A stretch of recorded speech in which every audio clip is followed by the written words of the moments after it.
Sairam, dear listeners, and welcome to a very special episode of TRYST with Divinity. Mrs. Phyllis Krystal was born in London, England in 1914. She started her career as a high school teacher before moving to the United States. There, she married Mr. Sidney Krystal, a prominent Los Angeles attorney. In the late 1950s, Mrs. Krystal and a close friend embarked on a spiritual experiment to connect with an inner source of wisdom, which they eventually called the high C for higher consciousness. As a result of their inner explorations, they developed techniques to enable the individual to seek help and guidance from the high C within rather than from external sources. In January 1973, at the age of 59, Mrs. Phyllis Krystal and her late husband, Mr. Sidney Krystal, came to see Bhagawan Sathya Sai Baba right here in Whitefield, Bengaluru. She has captured the first decade of her mystical journey to the avatar and its transformational impact on their lives in her book, Sai Baba, The Ultimate Experience. With Baba confirming the teachings she had been downloading from her high C, Mrs. Krystal continued her inner work, and for over 25 years, she has been giving seminars in numerous countries. In the year 2004, at the age of 91, she moved to Munich, Germany, and at the age of 95, she moved again to Zurich in Switzerland. Currently, she is in Bengaluru, India, where she is guiding eager learners to reconnect to their high C. She maintains that this hunger to tap into a real self is an innate human calling. The goal is to break from any dependence on external authority figures and to seek release from old habits, beliefs, fears, customs, and other influences, particularly those developed in childhood, and replace them by becoming an instrument of the high C. Mrs. Krystal has authored a number of books connected with her work and Sai Baba's teachings, and these include Cutting the Ties That Bind, Taming the Monkey Mind, Reconnecting with Love Energy, and Sealing on Desires. A picture of poise and elegance, at 99, Mrs. Krystal remains a force to reckon with. At Radio Sai, are we ever honored to be in her presence to record this interview.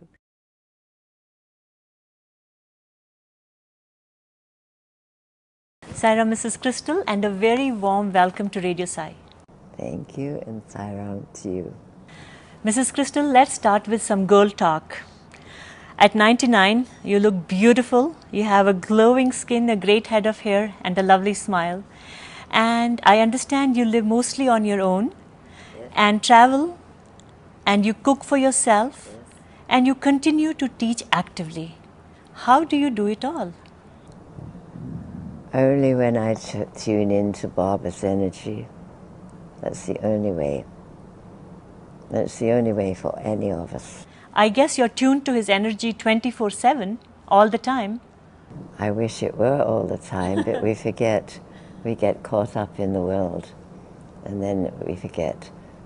But I think we all need to have some way to remind ourselves. You do too? Oh yes. Hard to believe. Now, Mrs. Krystal, through your experience of counseling people for decades, how do you foresee the future of the human race? Where do you see us evolving over weeks, over months, over decades from now? That's a very difficult question to answer, because I myself wonder how on earth there could be a change from the way the world is and the people in it at the moment. What's going to happen to make them available or to make them fit in to what Baba calls the Golden Age? It has to be his miracle. That takes me to my next question. All this buzz about the Golden Age, the seismic shift in human consciousness, what do you read into it? I don't know how it's going to happen, of course, only Baba knows that, but there has to be some sort of an event or some sort of a happening that will force people to let go of the material world more and more. That's why I think he gave us the Sealing on Desires program, to let go of our attachment to what we want and our refusal for things we don't want. So this is a good basis. And as he told us, especially when he gave me the long interview to introduce it, he explained that the only thing that keeps us from becoming one with our own God force is our desires. So these were gentle steps just to cut out waste. If he had told us to let go of all our desires, we couldn't. It would be too much of a shock. So it was gentle steps, but people didn't even want to take those gentle steps. And he did tell me that this was the only program of all of his teachings which would take us to enlightenment. The only one, the only spiritual exercise he gave us to do. So basically not to waste food, time. First was money, because he said depending upon your money are your desires. And that's when he told me that the village people were fortunate to that extent because they didn't have as much money, therefore they didn't have as many desires. But the more money we have, the more we can take care of our desires, satisfy our desires. So it's all very logical. Makes complete sense. But somehow, as you said, it didn't become very popular, and it's still not actively practiced. Because people don't want to give up their desires. They want what they want, what they want. And that's why we have, in the method I've been shown, that we have so many exercises just gently to get rid of what we want and ask what our God self or our high C or our Baba self wants. Thy will, not mine. But nobody wants to live that way, or very few. But gradually people are getting to the point where their life is so puzzling, so demanding, that they're seeking a better way. It's just beginning. I see. Now you said maybe an event has to take place for the golden age to be ushered in. What kind of an event do you foresee? Some people talk of a cataclysmic event. What do you foresee? Well, there have been many, many predictions, but I have no idea. I keep thinking something must happen, because to go from the Kali Yuga to a golden age, how can that happen when we look around? So I have no idea. Only Baba knows. Mm-hmm. I should be interested if I'm still here. And you just might be. Who knows? Who knows? Exactly. Now, in all your works, you mentioned that when you started this inner experimentation, the exploration, you had a friend who worked with you. Yes. We don't hear much about her. Is her name Virginia? Yes, but did she ever come to Baba? Who was she? No, she was very much older than I was at the time. And then unfortunately, she got dementia and Parkinson's disease. So she, unfortunately for me, she didn't even know the first book was published.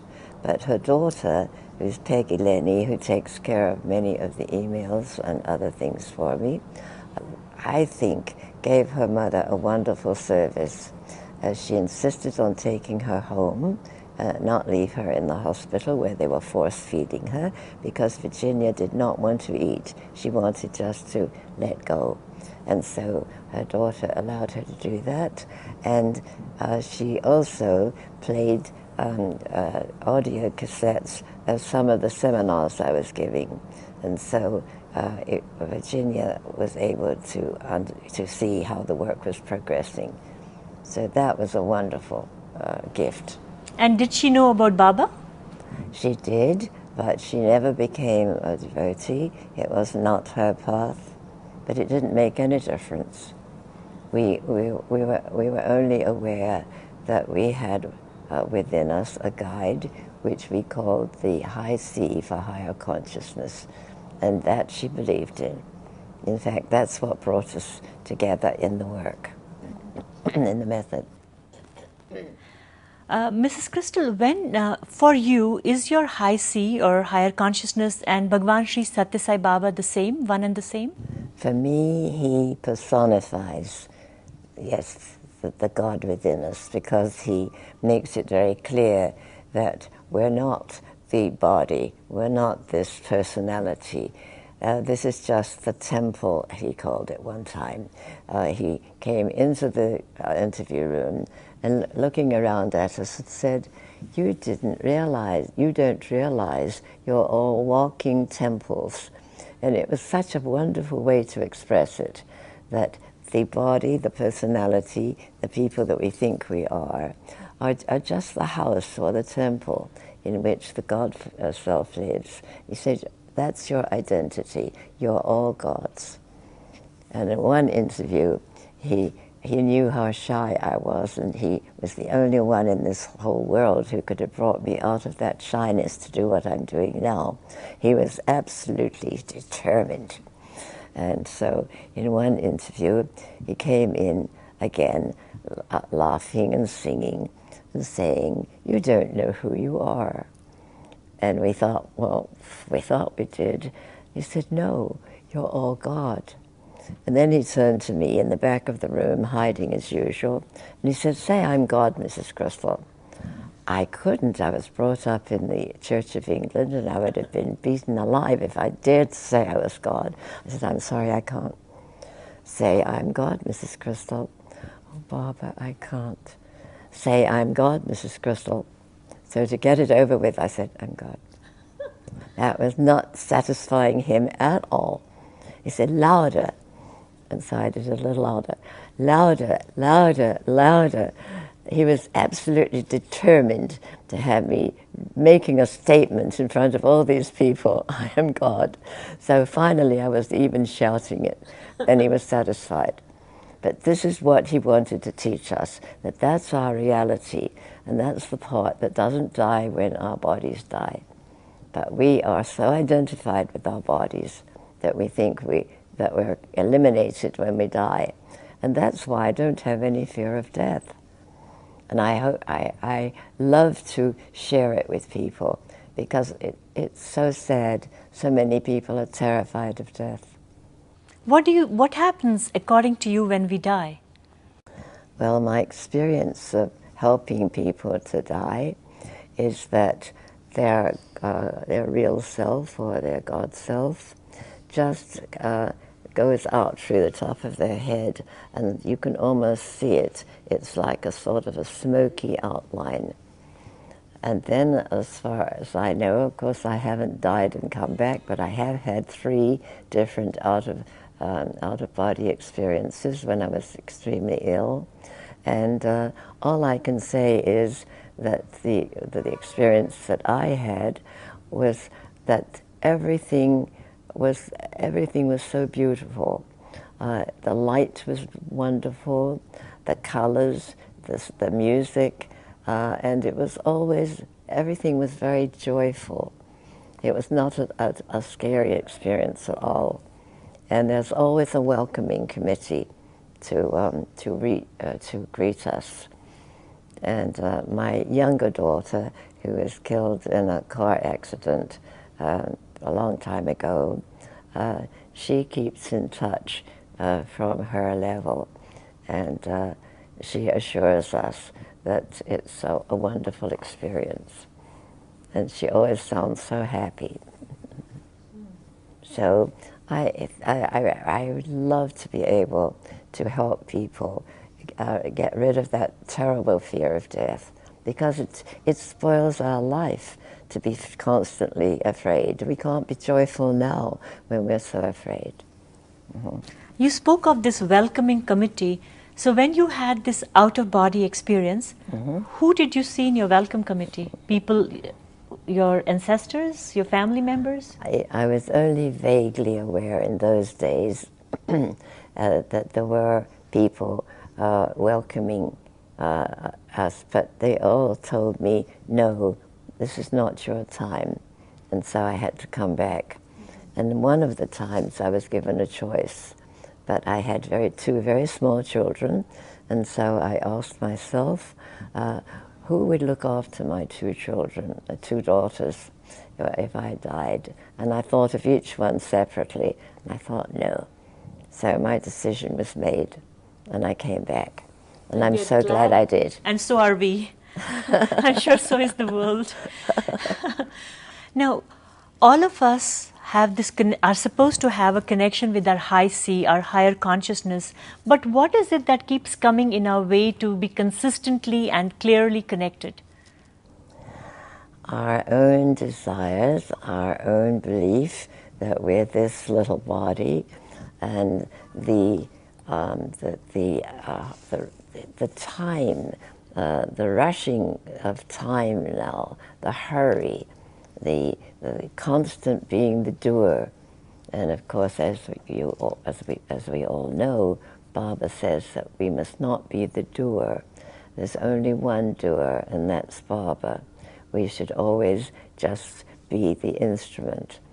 So I love to be able to teach people just to stop this awful rush. I must do this, I must do that. Have I forgotten that? What should I be doing now? It's worldwide, and we have to keep tuned in and ask, how do you want to use me now? And if you do that all day long, so much more will be accomplished. It's incredible. It's the only way I can do what I'm doing at my ancient age. And now you travel and you give seminars, so don't you ever feel rushed or stressed? Oh dear, I have to be on time, I have to get this done. None of that gets to you? Oh, I'm very human, yes. Of course I do. But then I remember, at least I hope I remember, and then I say, sorry, I'm taking over. Well, how do you want to use me now? But I don't always remember. But you see, people get so upset when they forget, and that wastes time and energy.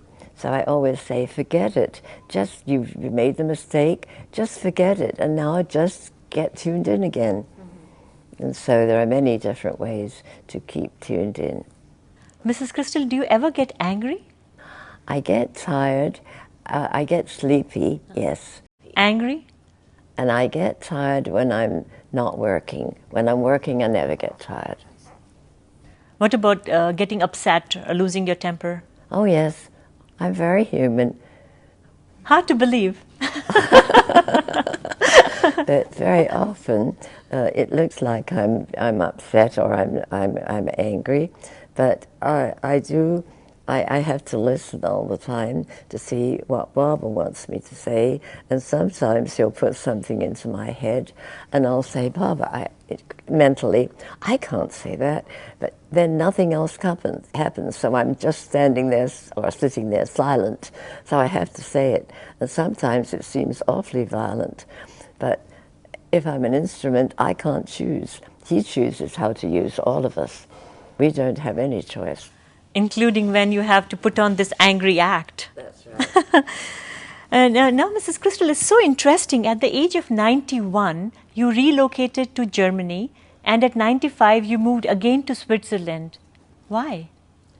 Well, moving to Switzerland was definitely Baba's demand.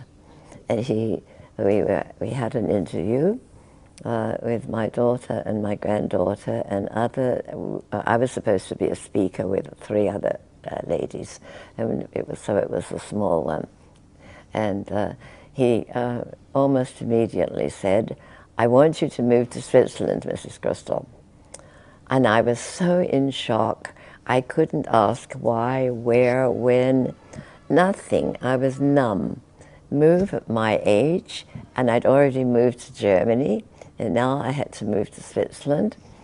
And then I think he realized that I hadn't really understood or I hadn't really taken the whole message in. So again, he said, I do want you to move to Switzerland, Mrs. Krystal. And then I knew that that's what I had to do. So that's the only reason I did that. And have you figured out why he had you move in retrospect? No, I haven't. That's one thing I haven't found out. I would love to know. I'm sure there's a good reason. I'm sure there is. I see. Now, let's talk about Baba's Mahasamadhi, his leaving the body. For many people, it came as a shock because they had done their human calculation and they felt that Baba left at least 10 years prior to the time they expected. What do you make of this? I don't pretend to know. If Baba wants to tell us, I'm sure he will. I'm sure he has his own agenda. He does. Quite sure he does. And I'm sure he will tell us when we're ready to accept it. But when we have a determination that he made a mistake or he disappointed us, that gets in the way. We have to be open and ask, what did you mean? And does it matter? You see, people are so busy with silly questions like that they forget that their only duty is to follow his teachings and change their own lives, not worry about someone else, even about Baba. Very well said. Mrs. Krystal, what is High C's message for us right now, for the listeners of Radio Sai? Keep in touch with who you really are, which Baba always, when he was speaking to me, called it God's self, because that's your true identity.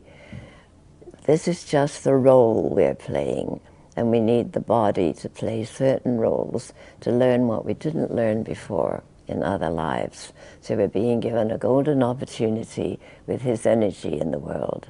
And he did say very clearly that because his energy is still in the world, he can accelerate our karma, and that way we will be able to get ready for the golden age much more easily. What sort of a time frame, even in general terms, this golden age, when is it likely to come? I have no idea. I don't think he ever told us. I guess when we're ready, I don't know. But then, are we not chasing a mirage? When he promises something, and he always says his mission will never fail. So if we're going to believe his teachings, we have to believe that one too. Very rightly said. Well, I'm not going to say thank you to you, but what I will tell you is why we love you, Mrs. Krystal. Because you're such an inspiring role model. And no, I'm a threat. I don't think so. Oh, yes. Why? Why do you think so? Why do you say that? Well, people say at 99 I'm doing what I'm doing. Maybe they should be doing it too. At 29, yes, of course.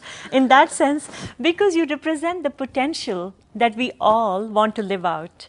And for your love and simplicity, I just want to tell you, we're very grateful to you for granting us this interview. The only thing I always say is keep in touch with your own true self. That is the inner teacher. That's your inner guide. Not anybody else. Not even the organization. I'm sorry. My husband and Jack Hislop were the ones Baba chose to start the one in the States. But he made it very clear for me that that's where we're headed, to listen to our own high C or our own Baba self.